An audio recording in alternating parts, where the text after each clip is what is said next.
SSA நிதி 2152 கோடி கிடைக்கலன்னு உண்ணாவிரதம் எடுக்கிறீங்க.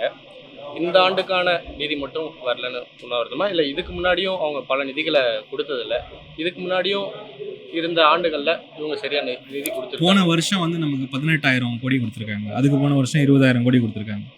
இந்த வருஷம் நமக்கு வந்து வர வேண்டிய ஃபர்ஸ்ட் குவார்ட்டரில் காசு வரல. 2154 கோடி. இதில் வந்து முக்கியமாக என்னென்னா, நாங்கள் பாராளுமன்றத்தில் கேள்வி கேட்டோம், ஏன் வந்து எங்களுக்கு தமிழ்நாடுக்கு எவ்வளோ நீங்கள் நிதி ஒதுக்கியிருக்கீங்கன்ட்டு. 0ன்னு போட்டு கொடுக்குறாங்க. அப்படின்னா என்னென்னா, அவங்க நிதி ஒதுக்குற ஐடியாவே இல்லை.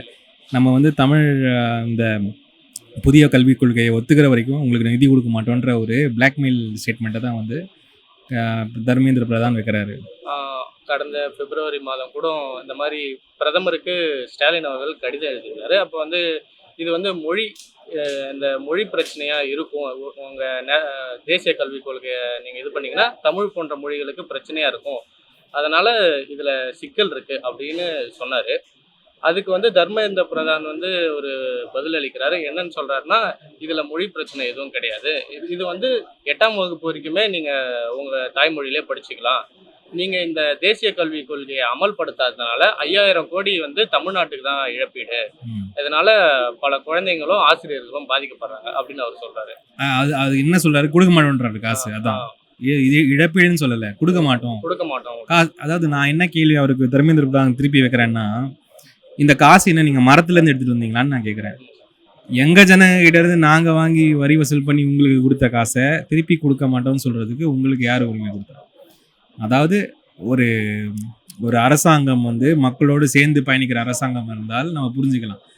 நீங்கள் இருக்கிறது டெல்லியில், உங்களுக்கு பின்னாடி ஜனங்களே கிடையாது, நாங்களாக பார்த்தீங்க வரி வசூல் பண்ணி கொடுத்தா தான் உங்களுக்கு காசு.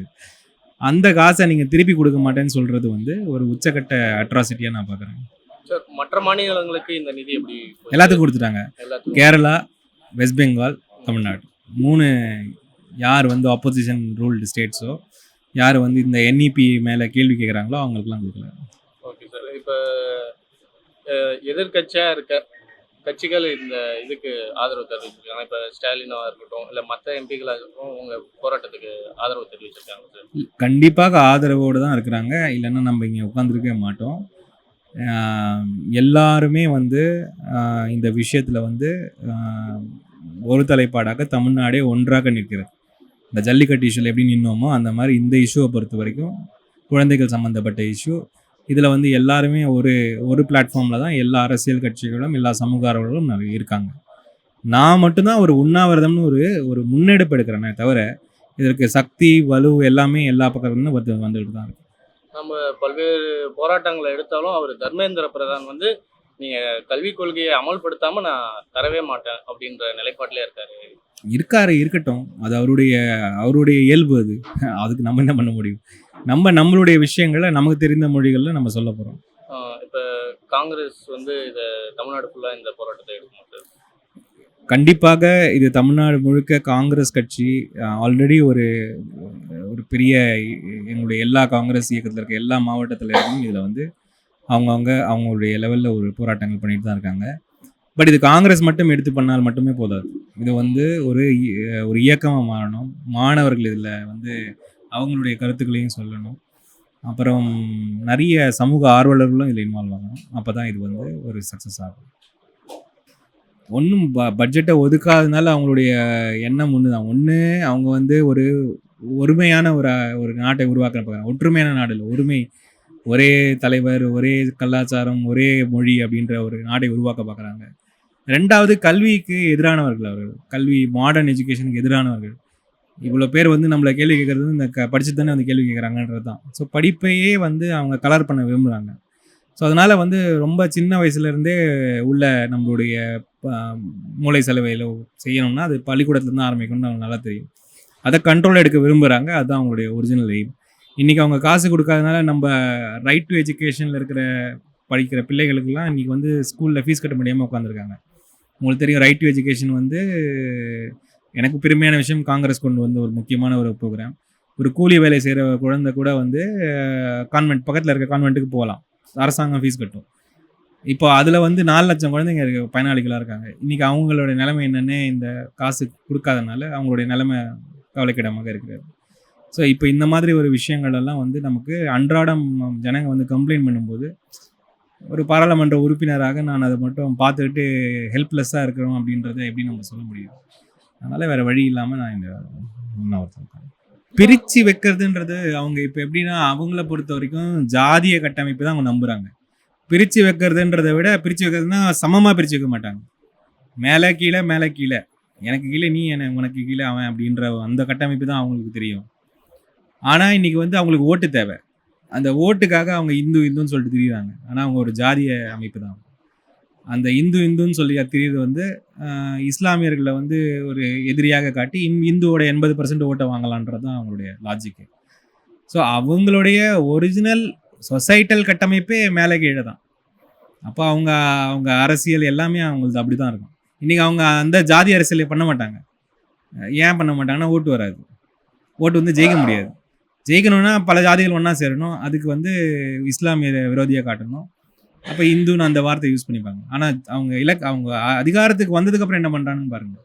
அதிகாரத்துக்கு வந்ததுக்கப்புறம் ஜாதிய கட்டமைப்பு மறுபடியும் நிலைநாட்டுவாங்க. அதில் முதல்ல அவங்க அடிக்கிறது வந்து அரசியலமைப்பு சட்டம், கல்வி, இதெல்லாம் தான் அவங்க தூக்குறது. ஏன்னா அதான் அந்த பிரின்சிபல்ஸ் எல்லாத்தையும் உடைக்கிறது. ஸோ அது அவங்களுடைய அரசியல் தான். சார், இப்போ நம்ம போராட்டம் பண்ணி இந்த பேசிக்கான அந்த அடிப்படை உரிமை வந்து நம்ம போராட்டம் பண்ணி வாங்குற இடத்துல நம்ம அந்த நிலைக்கு நம்ம தள்ளப்பட்டுருவோம். ஸோ லீகலாக சட்ட ரீதியாக அதை நம்ம வந்து அச்சீவ் பண்ணுறதுக்கு எதனா வழி இருக்கா? சட்ட ரீதியாகலாம் எனக்கு இப்போதைக்கு பெரிய நம்பிக்கை இல்லை. ஏன்னா எல்லாமே வந்து கேப்சர்டு இன்ஸ்டிடியூஷன்ஸ் தான். ஸோ இன்றைக்கி வந்து நம்ம மக்களை மட்டும் தான் நம்ப முடியும். மக்கள் சக்தி மட்டும் தான் நம்ப முடியும். ஒரு உதாரணத்துக்கு விவசாயிகள் போராட்டத்தை பற்றி நம்ம பார்க்கலாம்.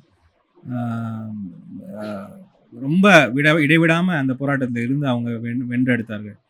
அந்த மாதிரி இன்றைக்கி வந்து போராட்டங்கள் மூலியமாக தான் நம்ம பண்ண முடியும். என்னுடைய இந்த முன்னெடுப்பு வந்து இந்த விஷயத்து மேலே இன்னும் லைட் வரணும். இது நிறைய லைட் வரல. இப்போ நம்ம பேசுகிறோம், நிறைய பேர் பார்ப்பாங்க, அது என்னன்னு கேட்பாங்க. அப்போ அவர்கள் பிள்ளைகளுக்கே அது தீங்காக இருக்கும் பொழுது இந்த அப்படிப்பட்ட ஒரு இயக்கம் என்ன மாதிரியான இயக்கம்னு மக்கள் மனசில் வரும். அது சாதி ஆணவ கொலைகள் நாடு முழுக்க நடந்துட்டு இருக்கு. இப்போ ரீசெண்டாக கூட மத்திய பிரதேசில் இப்போ 2-3 நாளைக்கு முன்னாடி நடந்தது.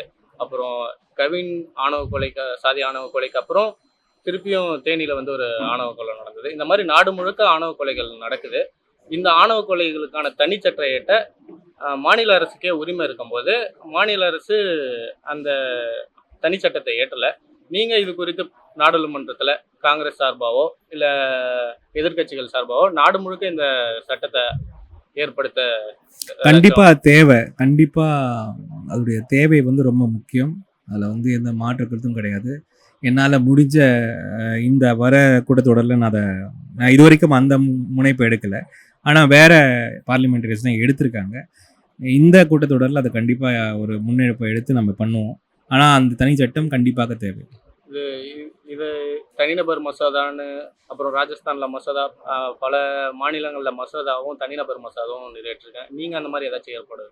இல்லை, கண்டிப்பாக பண்ணுறேன்றேன். அதான் இந்த இந்த இந்த இன்டர்செஷனில் இதை வந்து தனிநபர் மசோதாகவும் சில கேள்விகளாகவும் கூட நம்ம சித்தரித்து கண்டிப்பாக கொண்டு வரலாம் பார்லிமெண்ட். அதே மாதிரி பள்ளி மாணவர்களுக்கு இடையும் சாதி மோதல் இருக்கு.